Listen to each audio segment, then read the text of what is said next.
Thank you. Good evening. It is Monday, September 13th. This is the Guilford Board of Education meeting. Thank you all for wearing masks. I think we know that it is a mandate both within schools within the state and also within our town and public buildings, so I appreciate your cooperation in that. I will note that members of the board may take their mask off only when speaking to make sure that you, the viewing public, can hear us, and then we will be putting it right back on. At first order of business, I'm going to invite you all to join us in the Pledge of Allegiance.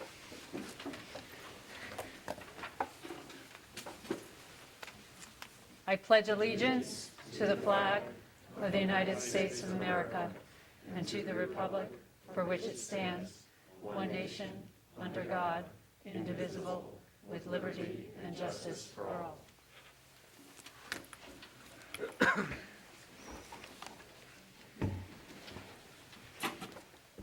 All right, the first order of business is to take action on the minutes of August 9th. Is there a motion to accept these minutes? Move to accept. I heard several, and a second, terrific, okay. Are there any corrections to these minutes? I have a couple of corrections, if I may.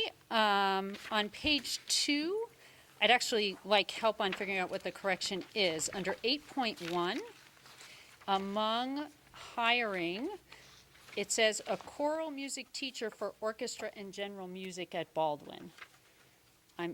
Is that a music teacher for orchestra and general music? Do we know? Adams.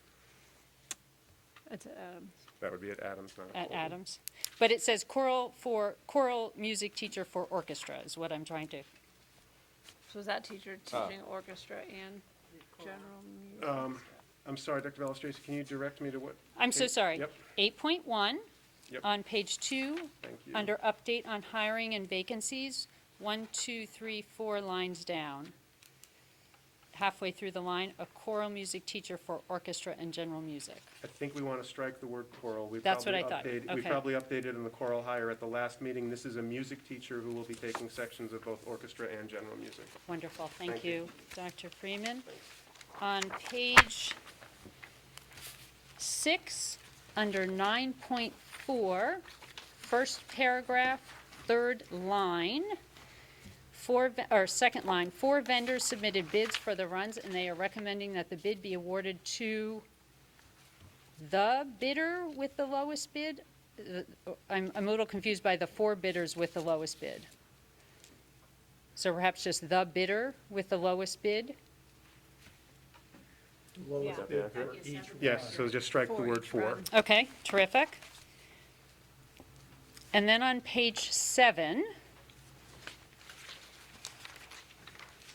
I did want, because I think there's some confusion within this section, which is called public questions, to put in the beginning, if others agree.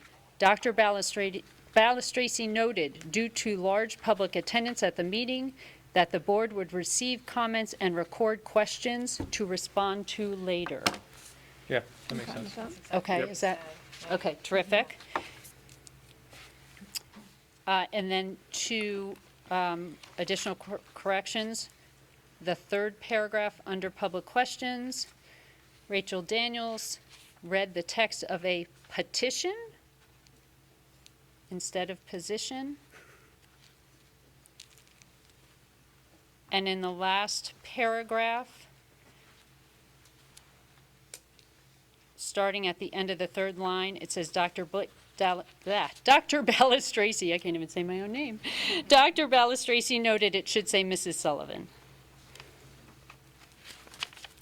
Any other corrections to the minutes? I have one, Dr. Balistraci. Sure. On section 10.5, liaison to the Learn Board of Directors said that Learn will not be meeting again until October. It should have been September. Okay, thank you. On page. Mr. Sands, go ahead. 10, in the second paragraph, second line over to the right, but are talking about, it should be The importance, yep. I do want to note for the viewing public that we had a particularly long meeting with 11 pages of minutes. So thank you to Terry for the wonderful job she does. Any others? Just a couple, just on, it's under 8.1, again, right after the music teacher correction, just a grade 7 art teacher at Baldwin, is that Adams? Yes, thank you. Okay.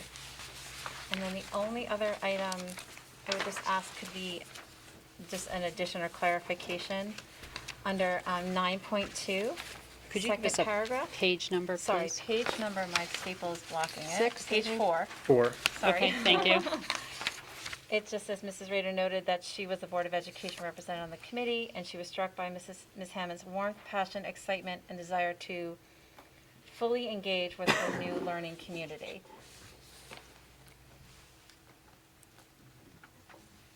And strike invigorate.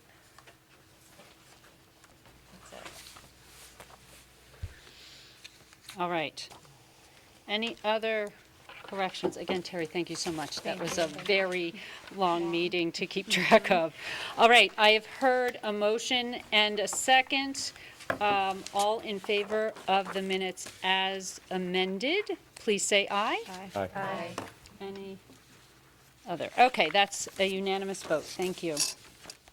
All right, there's now an opportunity to address the board if anybody in the public so chooses on topics on the board agenda only. There is an opportunity at the end of the meeting for non-agenda related topics. Is there a topic on yours? So I invite people to come up. I ask you to state your name and your street address, and then invite you to. Can I? Yes, you may. Yes, while you're speaking. excuse me, Thank you Dr. for Ballas asking. Tracy, excuse me, before, Sure. would you like to invite any public who would like to participate from home? Absolutely. So any viewers from home who would like to participate in public comment can use the Q&A function in their Zoom platform. And if you enter your name and address, Mr. Mitchell and I will keep an eye on that queue and Okay. inform you if you have commenters from home. Thank you. All right. Thank you. Robert Harrington, 464 Granite Road. This weekend, I read in the agenda that the superintendent will be introducing the Family Equity Liaison Officer this evening. As I reflected on this new position and what it means to Guilford right now, I found myself also reflecting on the events of September 11th, 20 years ago, and what such a position could have done for us then. This weekend, I saw people posting about missing the America of the 12th, when we were all American and all on the same page, and we were all united. Sadly, I don't remember that. I do remember a store being attacked because the person working there was believed to be Muslim. I remember news reports of violence against people of Arabic descent, Muslims, and people that someone just thought was Muslims. One of the nicest men I knew and worked for is an immigrant from Pakistan, and he had to deal with repercussions he shouldn't have had to because of what he looked and sounded like. Many people will not believe it or even like to think about it, but our country has never been united in the way they think it was on September 12th, 2001. Too many were not educated on the celebration and understanding of our differences and how they can make us stronger. This is why the equity and social justice work that the Board of Ed has implemented is more important for predominantly white communities such as ours than those that are more varied. Many of us need to see that the other isn't an other, but an us. We need this to ensure true unity in our country, in our community, and in our schools. This is the reason I am here, to celebrate the introduction of the Family Equity Liaison, to welcome them, and to offer them my support. Thank you. Thank you. Thank you. Would you, Wonderful. We will accept that. Thank you. Dr. Freeman, is there anyone? There's nobody waiting to comment electronically. Okay. Is there anyone else here in attendance who would like to address the board on matters of the agenda? All right. Seeing none, we are going to go on to number 5, review and approval of expenditures for the month of August 2021. We rotate, the Board of Ed members rotate this review, and this month it is my review.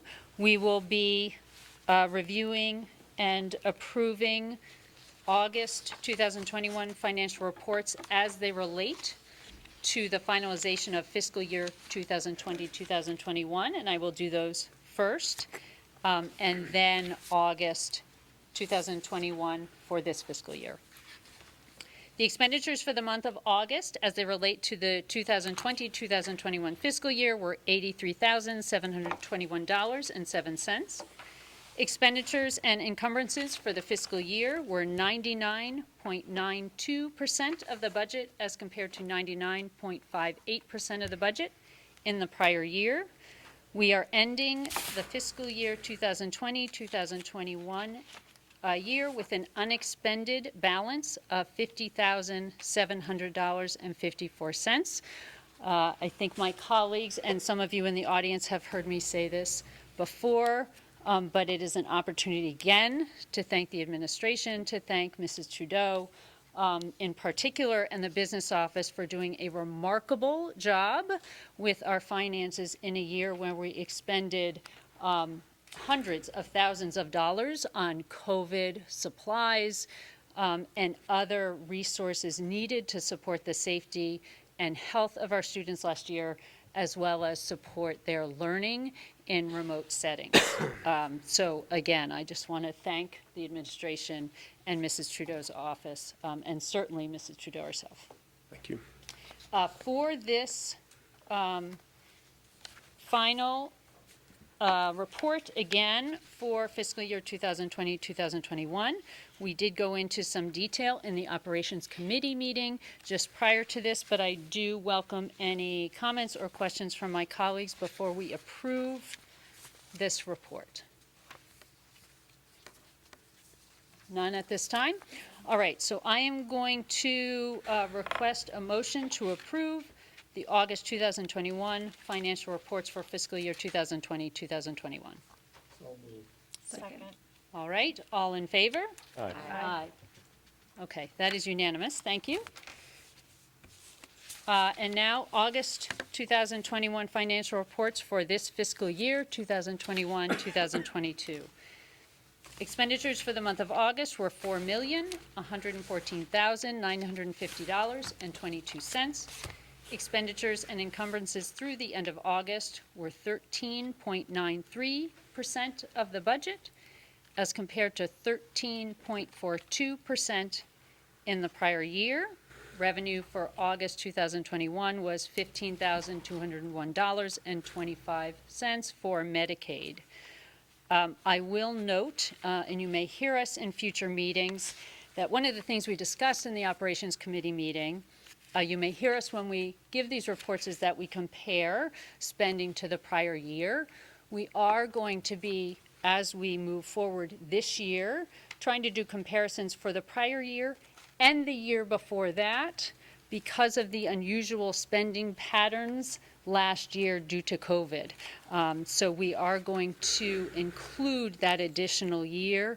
I think it's going to help all of us, certainly those of us on the board, track those expenditures in a better way.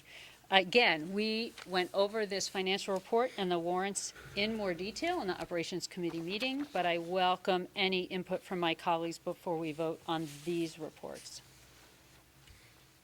Okay, hearing none, is there a motion to approve the August 2021 financial reports for fiscal year 2021-2022?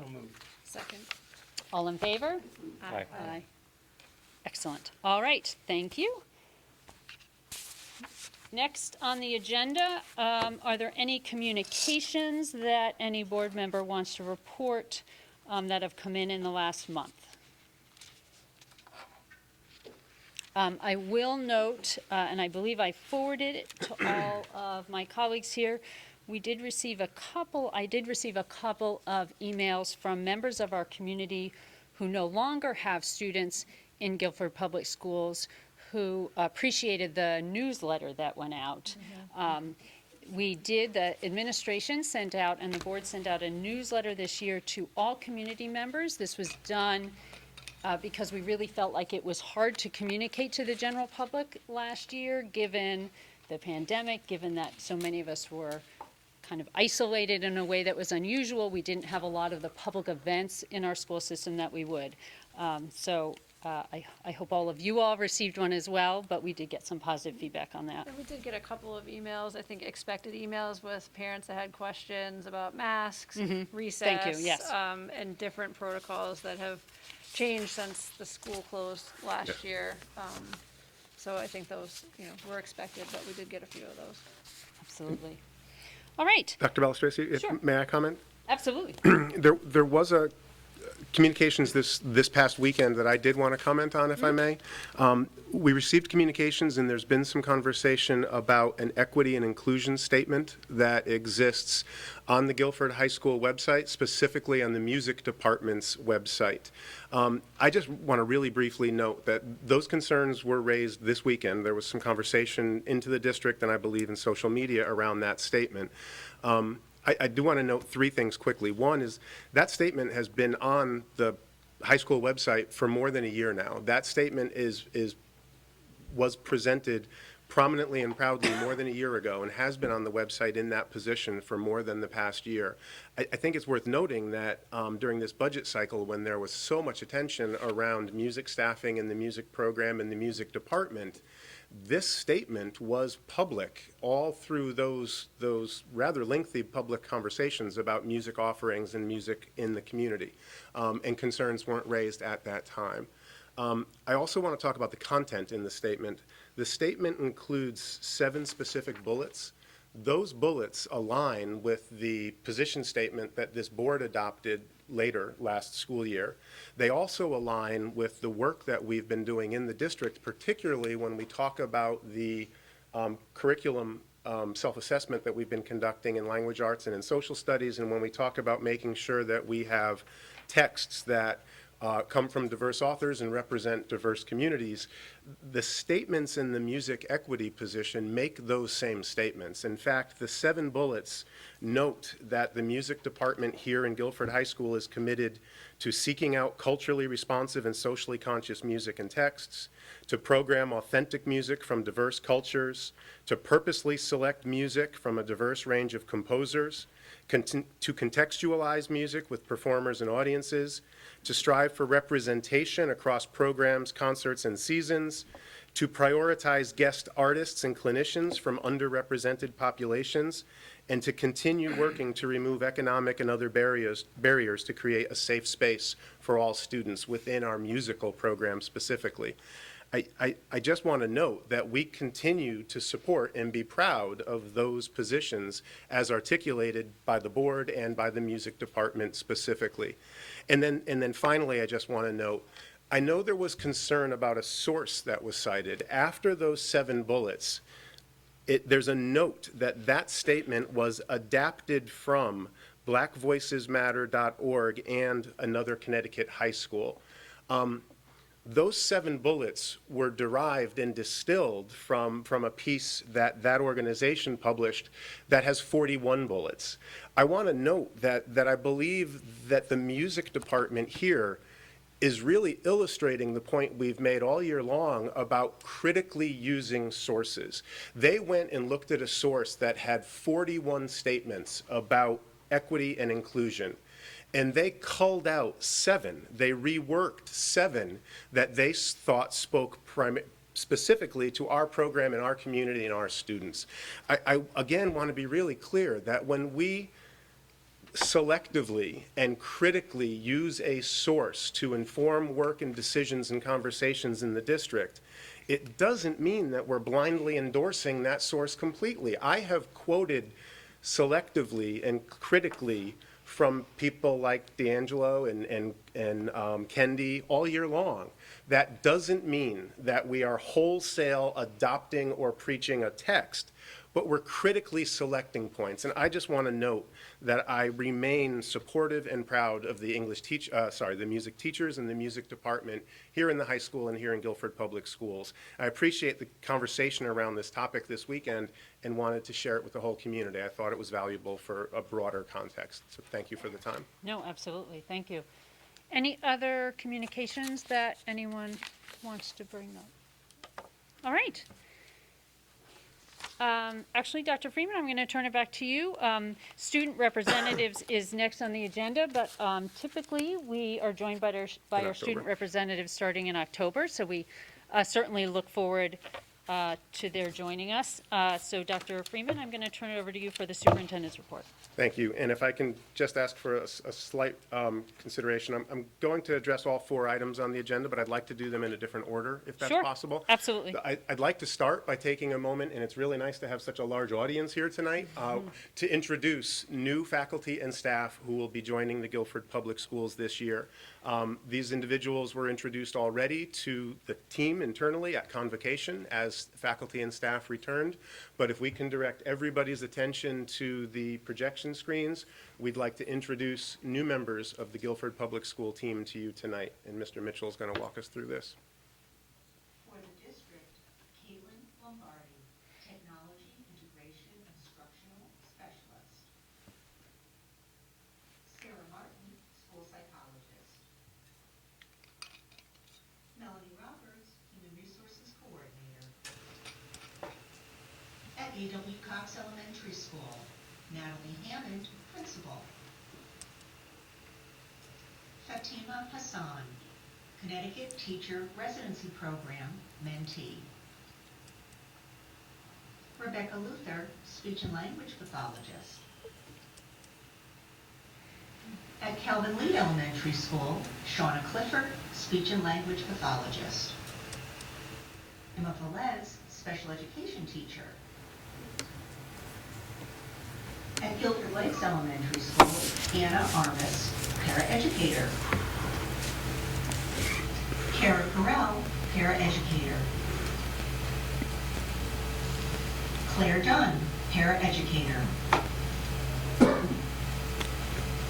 Victoria Hultgren, Art Teacher. Lisa Palumbo, Paraeducator. Elizabeth Powers, Health Aide. Sarah St. Dennis, Building Administrative Assistant. Sandra Smith, Paraeducator. At Melissa Jones School, Nicole Kuhn, Art Teacher. Haley Schmaling, Speech and Language Pathologist at Melissa Jones and A.W. Cox Elementary Schools. At Baldwin Middle School, Brian Baranowski, School Social Worker. Dana Cutler, Grade 6 Teacher. And Melissa Robinson, Paraeducator. At Adams Middle School, Melissa Clark, Paraeducator. Lisa Cosentino, Paraeducator. Alyssa Garita, Paraeducator. Alyssa Awansky, Art Teacher. Giancarlo Moreno, Music Orchestra Teacher. Matthew Lodano, Music Band Teacher.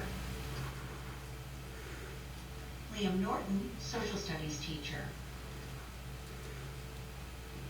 Christina Tran, Music Chorus Teacher. At Guilford High School, Caroline Beatty, Paraeducator. Jamie Conklin, Physical Education Teacher. Elizabeth Evans, French Teacher. Eric Ingmanson, Paraeducator. Catherine Jankura, Physical Education Teacher. Benjamin Moore, School Social Worker. And Hannah Aboyski, Paraeducator. Welcome to Guilford Public Schools.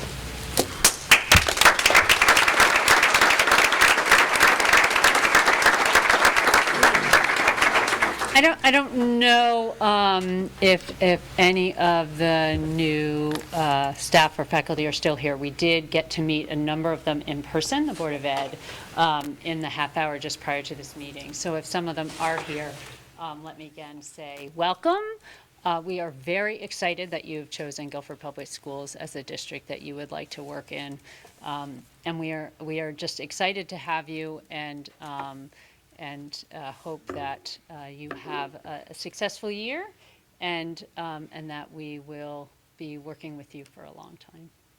Really excited to have these new members of the team on board. It's been a busy summer of hiring and a really exciting freshman class of new staff coming on board this year, so we're really excited. And moving along the same theme, I'm also happy tonight to be introducing Dr. Rydell Harrison. Dr. Harrison will be filling the part-time contracted position that we created through last year's budget cycle for the Family Equity Liaison. I want to say a few words about the position itself. Beginning tomorrow morning, for the first time ever, the Guilford Public Schools will have a specific and dedicated position for families or students who feel that they or their children's needs are not being met or that they're not being treated fairly because of the ways in which those children identify, because of their identity in a marginalized group. If anybody in the community feels that your child is not having his or her needs met or isn't being treated fairly, Dr. Harrison is going to be here to work with us and to serve three functions, really. First, to be available to listen to and to coach and advise those families so that they know that they've got someone that they can go to who will be able to empathize with what they're experiencing and help them, somebody who knows public schools intimately and will be able to help advise them through those concerns. Additionally, Dr. Harrison came to our administrative retreat this summer and had time to meet with the principals.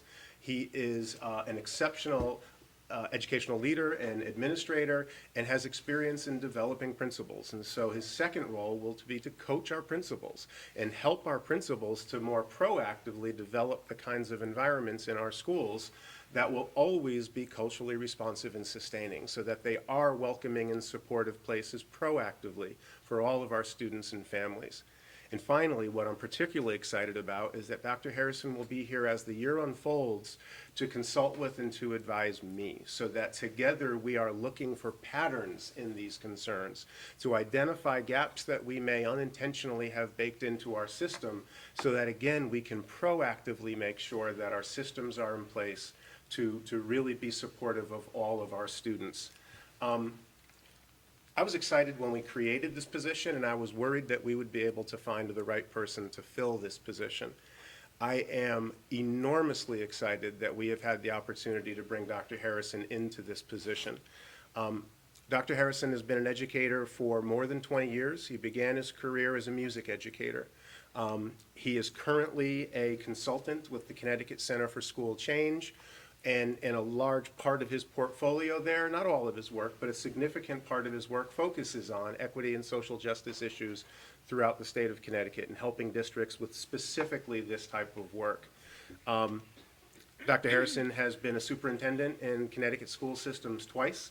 And before that, he was an assistant superintendent and, interestingly, has had connections to Guilford for a long, long time, because when he was assistant superintendent in Chapel Hill in North Carolina, he worked and served with Tom Forcella as superintendent. Wow. Tom Forcella, the superintendent who was here in Guilford Right. just prior to my joining the team here. Dr. Harrison has degrees from Rutgers, from Duke, from the University of North Carolina. We are enormously excited to have him. I would like to invite Dr. Harrison to come to the podium so that he has an opportunity to introduce himself to the community.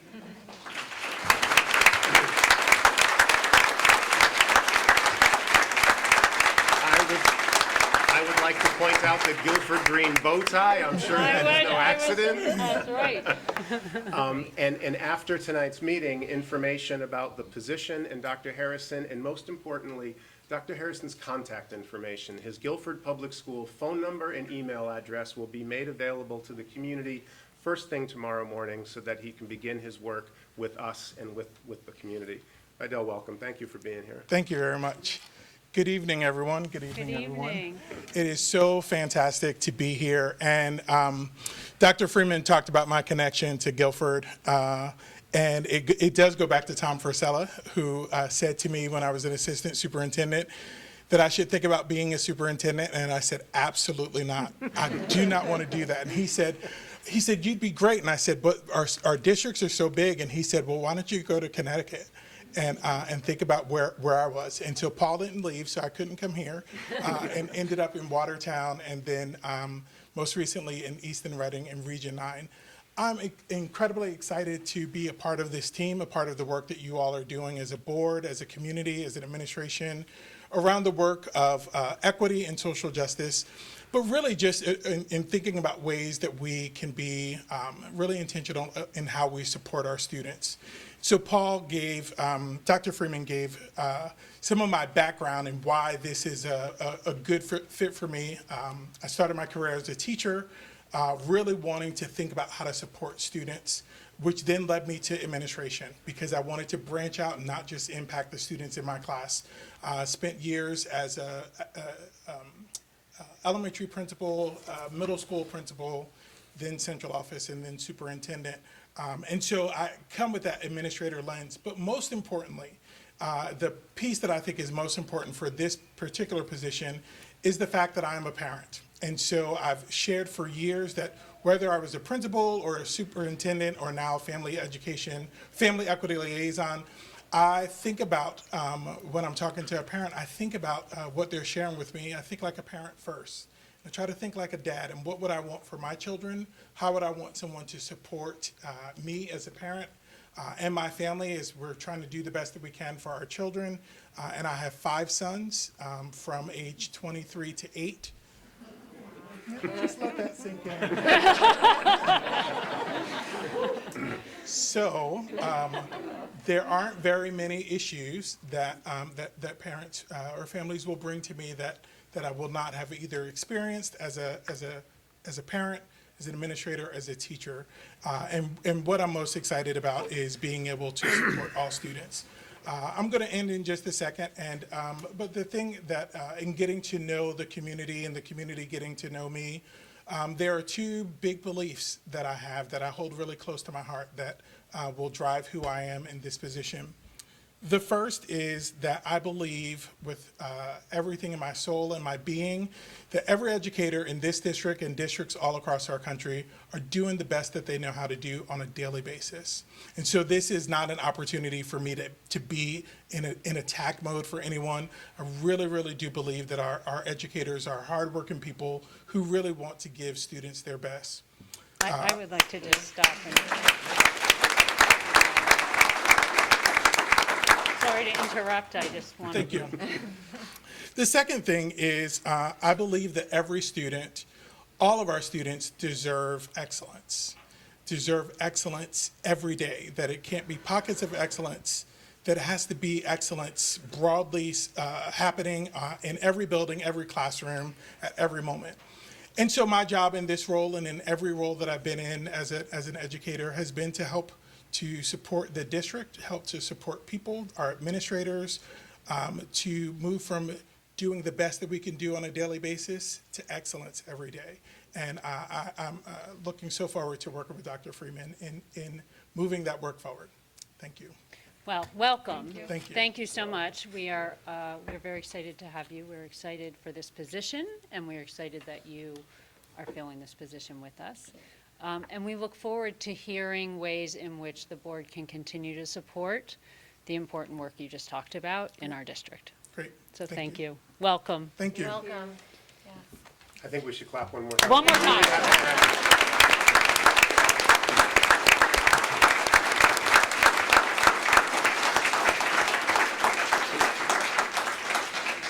Really excited to be able to bring this support and this resource to the community.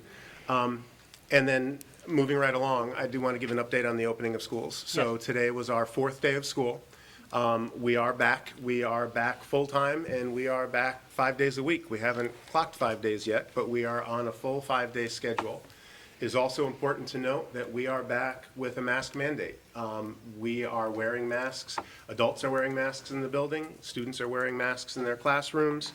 I think everybody is aware of the news that we are also back with a new mandate from the governor that all employees of school boards of education are now required to receive their vaccine, and if not to receive their vaccine, to participate in weekly testing. So we continue to believe that universal masking and really increasing the level of vaccination around our students are the two most important mitigating strategies that we can do to make sure that students get the value of being in school every day while making sure that we are doing everything we can to keep them safe and to mitigate spread. There have been some communications around the community in the last few weeks, really, just before school opened. We are also tightening some of the controls around cohorting within the schools. We had talked even as late as July in the summer about the fact that we will be able to be relaxing a lot of the other strategies that were in place, and we are. We're dropping a lot of the plexiglass. We're allowing students to move through the schools buildings again. We're using cafeterias. But even in those last few weeks, as concern about the Delta variant has increased, we have started to rely more heavily on cohorting again. So students are moving through the building, but they're traveling in classroom cohorts. They are eating in the cafeteria, but they're sitting at tables in classroom cohorts. This will facilitate contact tracing, and should we have a positive case, it will limit the ability of that case to spread. I know that some parents are disappointed in that, but we believe that it's really important at this time. To illustrate that, and I'm not excited to share, today when we came back after the weekend, we have 2 kindergarten classrooms that are under quarantine and are learning remotely today, beginning today for the next 7 to 10 days. There's a kindergarten class at Leet that is learning from home today, and there's a kindergarten class at Cox that is learning from home today. We will continue to contact trace. We will continue to include quarantining as another strategy to make sure that if we're aware of a positive case, that we create a bubble of quarantine around that case so that everybody else can continue coming to school. We will continue working with that closely. At Adams and at the high school, the numbers of students quarantined should be dramatically lower because fully vaccinated students will not be required to quarantine, even should they be identified as a close contact. But in those younger grades, we will continue to see some of these instances. I also want to note that communication around these instances is changing this year. Last year, when we were having cases of COVID, positive cases, it was the first time we had ever experienced that. Last year, when we had positive cases in schools, we were in a hybrid schedule, and parents actually had the opportunity to avail themselves of a fully remote option. This year, we will only be communicating those positive cases out to parents of the affected students. We're not sending notices out to the whole school or to the whole community when we identify these cases for a couple of reasons. One, this is becoming standard practice, and we were sort of ringing alarm bells every time that was happening last year. There were days last year that we were sending home multiple and redundant communications because of these identifications. Also, without the opportunity for parents to select a fully remote option, there's less of a reason to inform every parent, because if your child is not affected, if your child hasn't been impacted, school is still open, school is still happening, and there's no option for you to choose a different or more restricted opportunity for your child. So for those reasons, as well as simply the logistical load on the staff of being able to keep up with those communications. Now, having said all that, I again want to make very clear, if your child is impacted, you will receive an individual communication, and on our website today, we will continue to keep the tracker up. We have a tracker that will show a 2-week snapshot all year long, broken down in all 7 of our schools. So you can always go online, and you could always see weekly information updated every Friday for how those COVID numbers are tracking. All of that being said, school opened really, really well. Students came back excited and enthusiastic. Teachers were excited to be in the classrooms. Instruction kicked off immediately. We have had 3 nearly entirely positive days, with the exception of continuing to wear masks and keep track of these instances, and we will continue to do that. I also want to comment on buses as connected to our opening. We do this every year.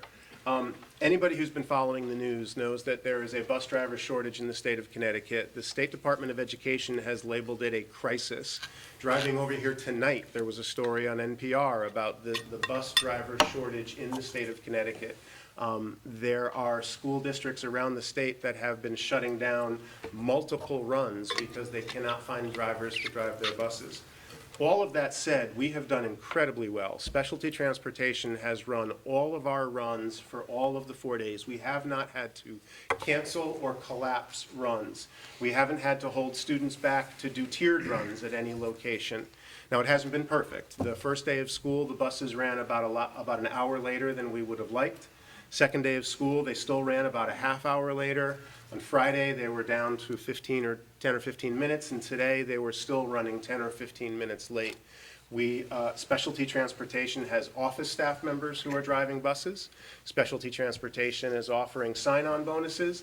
Problem with that is that all the bus companies around the state are offering sign-on bonuses to hire certified drivers away from other school districts and companies.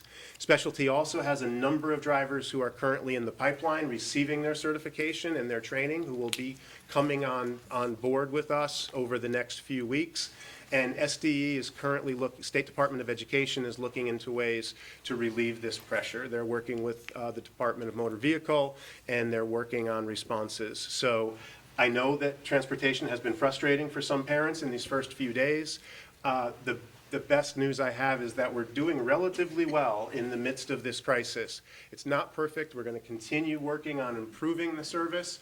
But for now, we're going to ask you to continue to be patient until those new drivers come on board, and maybe until we get some support or relief from the State Department of Education and the Department of Motor Vehicle, bringing more drivers on board. Does anybody have questions? Go ahead, Mr. Dr. Fuentes. Friedman, you mentioned the governor's mandate on staff vaccinations. Do you have any indication of what the data is for our staff right now? Thank you. I meant to mention that we are currently surveying all staff members. We told you at the end of last year, after we ran the staff clinics, that we were estimating about a 90% uptake among all of our employees in the district. That included bus drivers. There's been turnover, right? There's been people who have left. We've hired new people on.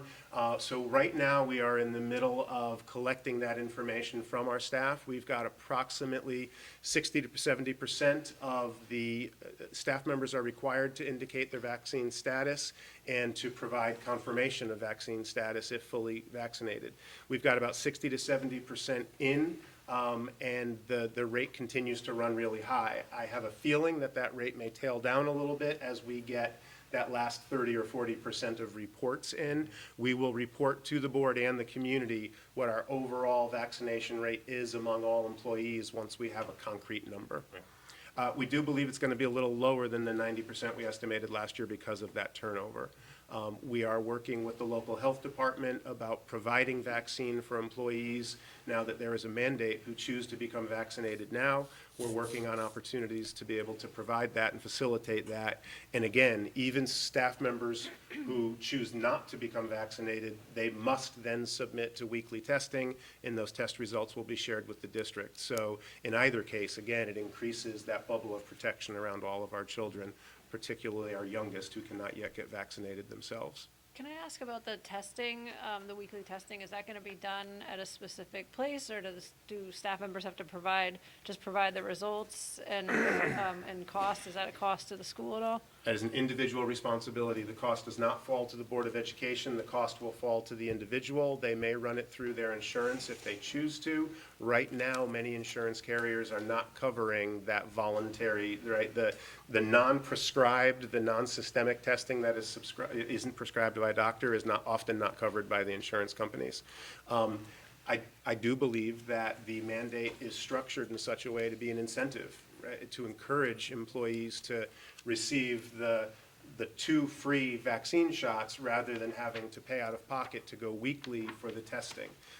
And I will continue to encourage all of our employees, and in fact all of our community members, Every community member in Guilford who is capable of getting a vaccine, who takes the vaccine, adds to that bubble of protection around our youngest children who cannot themselves get vaccinated. So we'll continue to encourage mask wearing and vaccinations to protect our children. Other questions on? Actually, one more. Yeah, go ahead. Last month you had mentioned recess and lunch aid shortage. Are we cleared on that? Are we fully staffed there? We're not fully staffed. I know that Mr. Bowden was meeting with a couple principals today who are still working to fill those, so I will take this opportunity to say to the community that we still have needs for recess and lunch monitors in our schools. It is a wonderful opportunity to get a few hours of work in after your kids go to school and before they come home. You can make time to be at one of our other buildings if your kids don't want you in their school, like mine never did. But it's a perfect opportunity to help out. The recess and lunch monitor position doesn't pay well, it's mostly thankless, but it's a wonderful opportunity to give back to the community, support us and your children in what is the highlight of their day. And right, it's their downtime, it's their opportunity to stretch their legs and run around a little bit. When they're outside at recess, they don't need to wear masks. So if you're interested, please reach out to Mr. Bowden in his office. We can still use some hands. Thank you for that question All right. and this public service announcement. Anybody else with opening questions? This will no doubt be a continuing conversation as we move into the school year. All right, thank you. And then the last item I have for you, excuse me.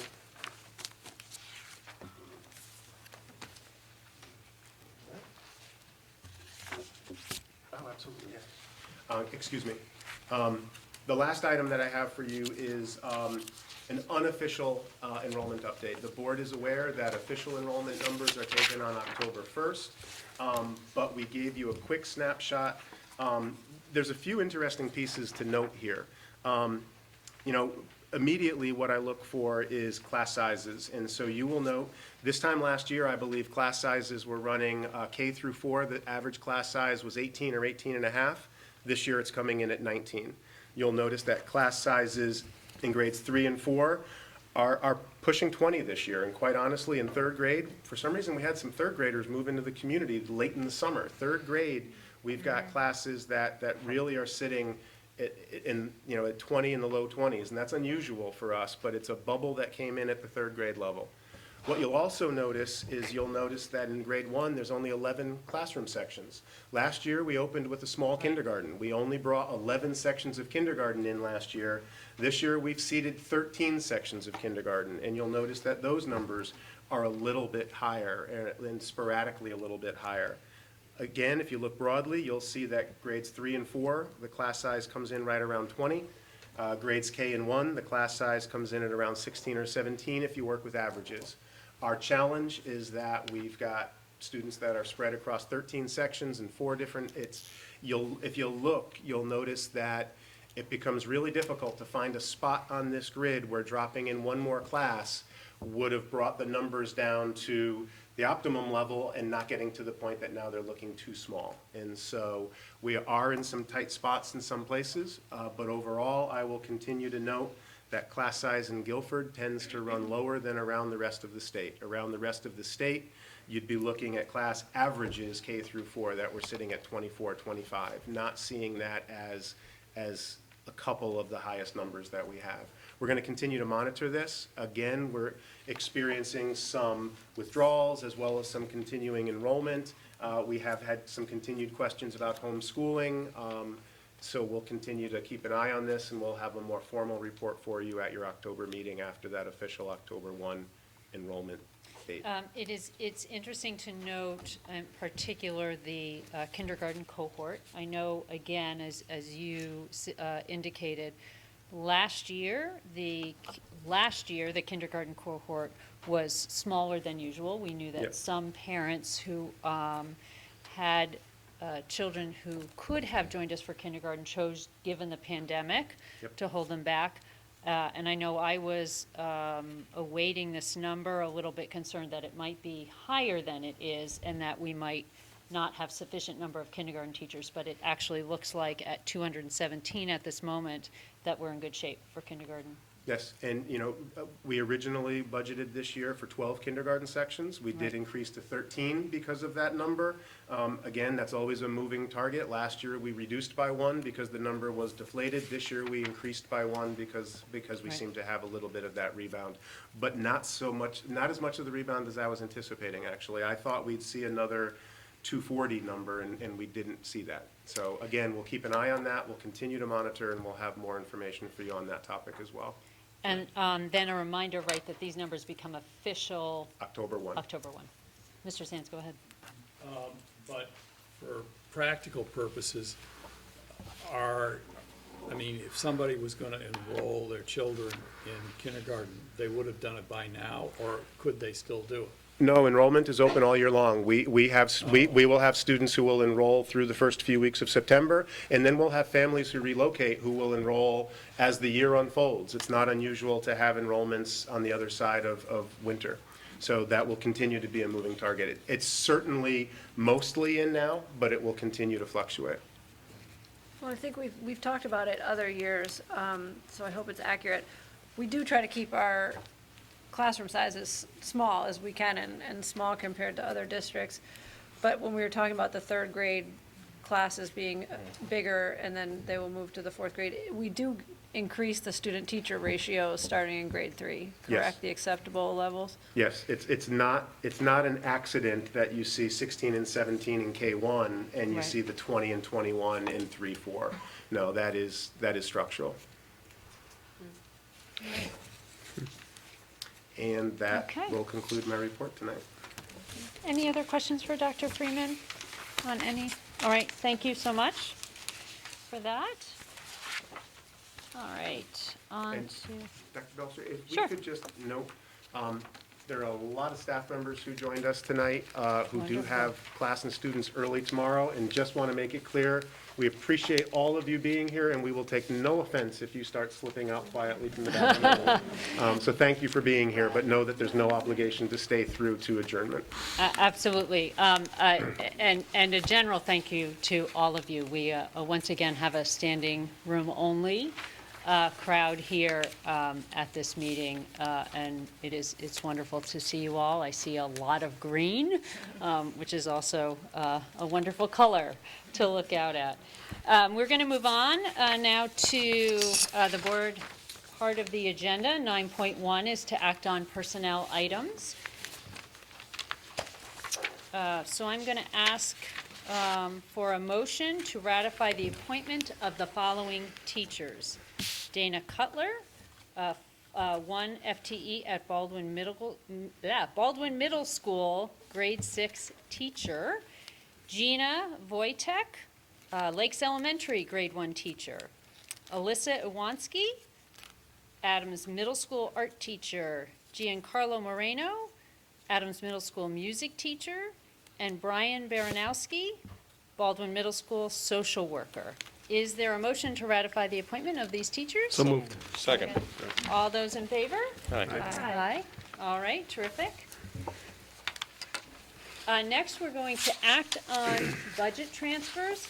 This is our, should be our final transfer that happens to close out the fiscal year 2020, 2021 year.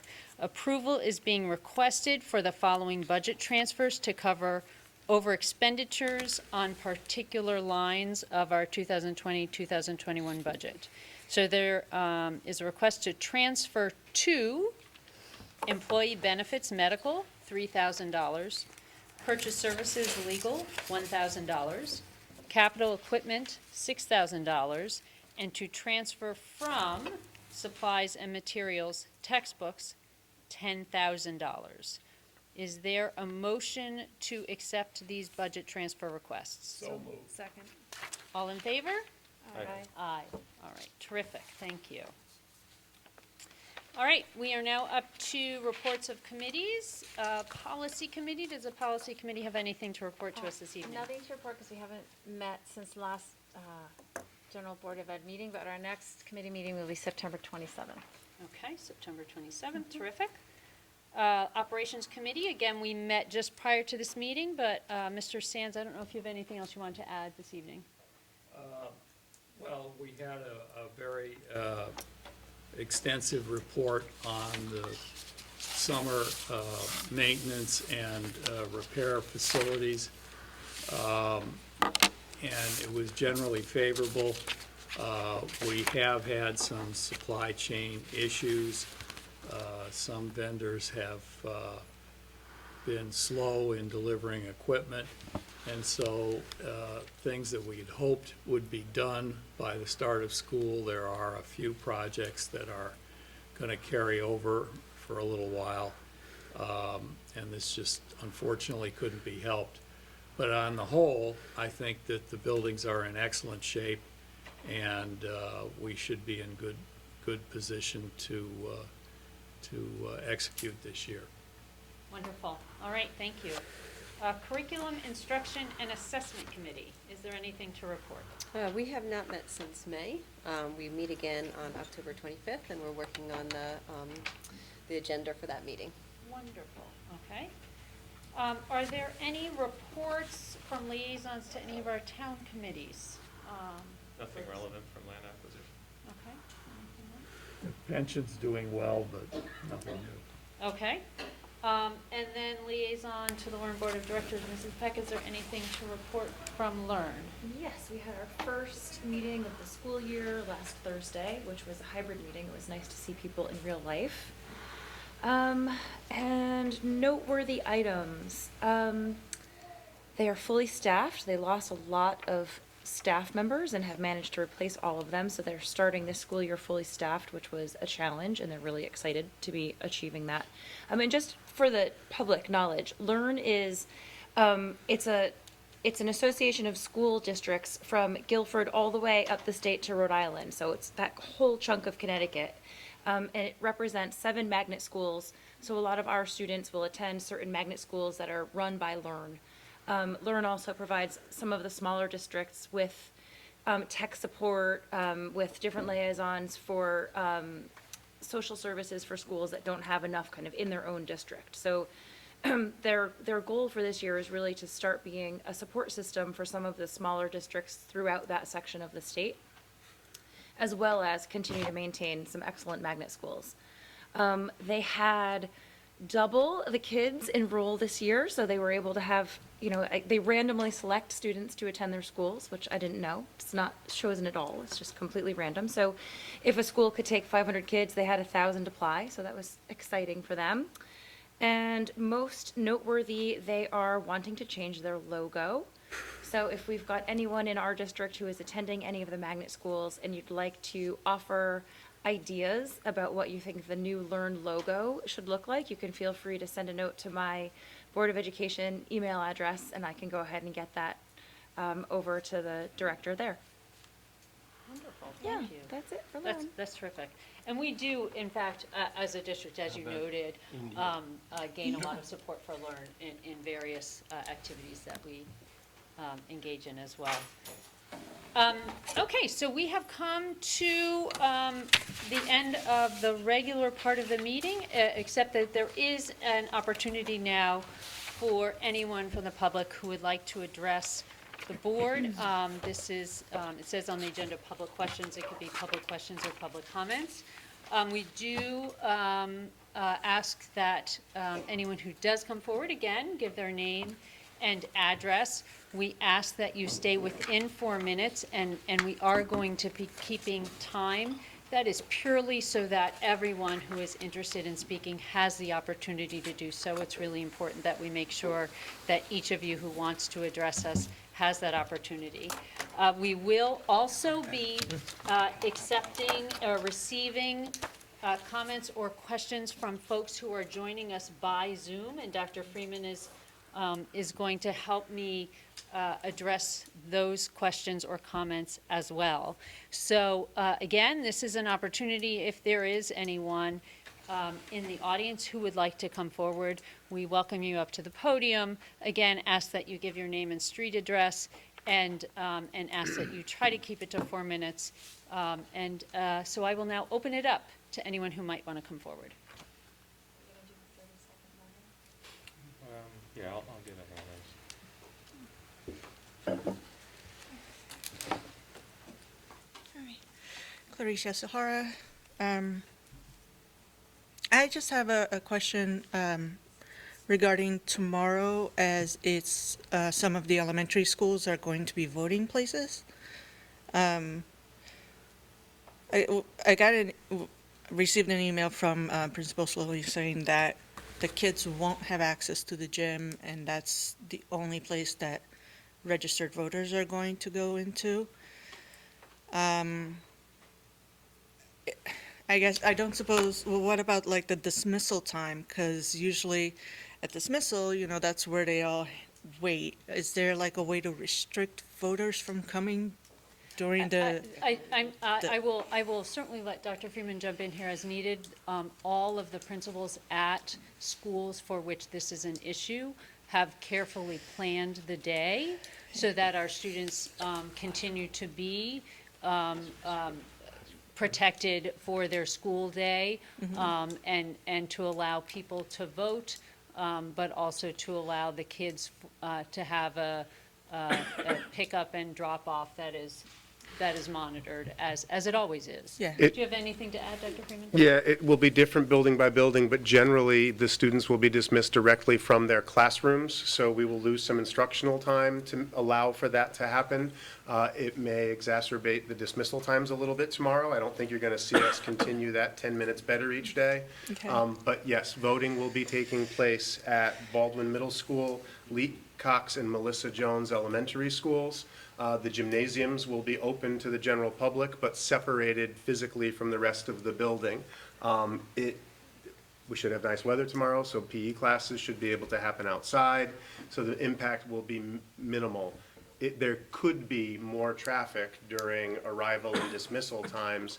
Now, it's worth noting, we do this every April for the referendum, Right, and the this is referendum typical. invites all town members to come and vote. This is one party only, so it will be a much smaller turnout than we have every April at referendum. So we feel we're prepared to manage this. Last year, we did a full distance learning day on referendum day to avoid these complexities during the pandemic. This year, we do not have the opportunity. If we were to close the schools for this voting opportunity, we would have needed to make that day up in June. So we've consulted with the local health officials, the local police department. We will have support from Guilford Police Department at those locations as well. Okay, thank you. Along those same lines, I know you were talking about just cohorts and whatnot, and Leet has different entrances besides the main entrance. Isn't it a possibility to maybe, have kids that are in one wing enter through the library and kings that are in another wing enter through the other? Like, not everybody has to funnel in through the main entrance. Is that not an option that's considered? I'm so sorry, I'm not understanding the context of your question. Is this just In a safety terms I of- understand the protocol? question. I'd be happy Oh, to thank follow you. up tomorrow. Yeah, I'd be happy to have the conversation. It's an Okay. interesting question. It's the concern I'm having. Other than that, once again, thank you for the work that you guys are doing for social justice within our schools. And once again, please bring it down to the elementary school levels, because that's where my kids are, and they'll be there for a few more years, and I don't want it to, I want their peers to know as much about what makes, biracial kids the same and different, and just have that embrace. I don't, by the time it gets to the mature level of high school, it can get aggressive, as we have heard from other Thank you so parents. much. Thank you. Wonderful. Thank you very much. Dr. Freeman, is there anyone? There is nobody Okay. waiting in the Zoom queue. Okay. Is there anyone else here tonight who would like to address the board?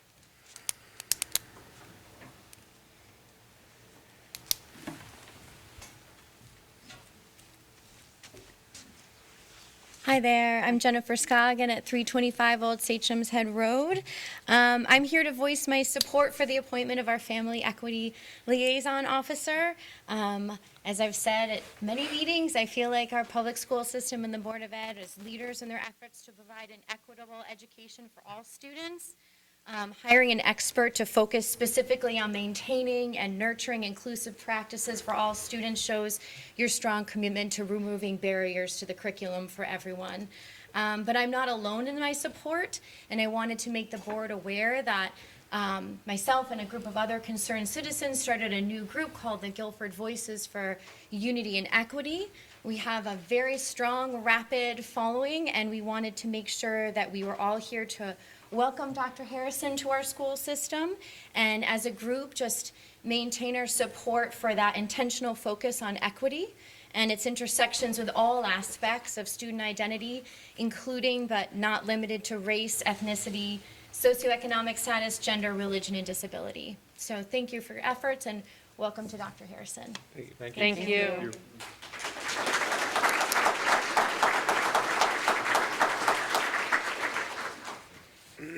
Is there anyone else? Oh, wonderful, come on up. I'm Mike Song from 179 Prospect Avenue here in Guilford. I just have been listening to the conversation here over the last couple weeks, and I just wanted to emphatically say how glad I am that when I went to my wife when we were dating, and I said, so where are we going to live? We were living up in West Hartford. And I said, you know, what are the choices that we have? And she said, well, you know, your choice is Guilford, Connecticut. And I said, that's crazy. I have to have at least 3. Maybe we could live in Farmington, you know, or somewhere else. We both went to UConn together. So 6 months later, when we moved into Guilford, just to give you an idea of how that turned out, I realized that I was in a really, really special place. And having had 3 children in the school system, one who tragically, you know, we lost here in the town of Guilford, I can only say how I was thinking about the conversations that I've had with educators and administrators in the last 20 years. And I was moved to tears at the care, the concern, the love, the level of excellence of their education. And I'm just so glad that you are pursuing bringing in people like Professor Harrison, Dr. Harrison, and others to the community, just to try to make sure that people grow up in a very equitable environment, which I think Guilford is. And all I know is that for all our differences here in Guilford, when we went through our personal tragedy, and I think my wife Kristen, who grew up in Guilford, would say this, that we realized we're in a very special place, and we should all work together to support our teachers, because the job that you're doing has led to so many positive results. I'm a very results-driven person. And the 2 results that I look at the moment are my 2 kids, Emily and Evan, who have just, Emily has gotten a successful job as a nurse at Mass General. She worked at Yale New Haven Hospital. And my son just landed out of an internship with Dell Computers. He landed a job at Dell Computers. Why? Well, he worked real hard, but I think he came from an amazing place. And I just hope our town appreciates how hard you work to make that happen, because that does not happen by itself or magically happen. So thank you all for everything you do every second of every day. There's thousands of us here in the community that have your back, that are behind you 1,000%. And I can say, as the co-president of the Ethan Miller Song Foundation, we want to support you as much as you've supported us over the years. If there's anything we can do to support an event, I hope you'll get in touch. Thank you so much. Thank you.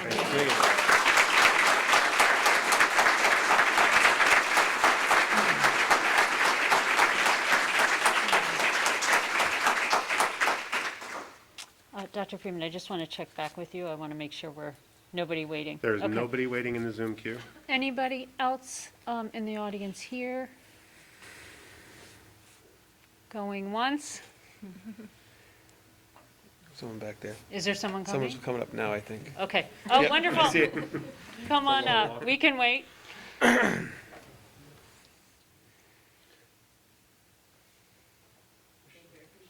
No problem.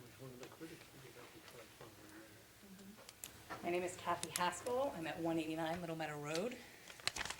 I already wrote to all of you, and I apologize for the grammatical error, but I wake up at 4 every morning to go to work at the hospital, so I do apologize. I'd like to basically just hit a couple of the points. I'm a little concerned about the overall health and wellness of the school since my son has transitioned from Baldwin last year to Adams this year. He spent an entire year of this pandemic with the open window ventilation, and it's very concerning to me that he's in a school that's even older with portable window units, sometimes not even AC, and frankly, questionable ventilation.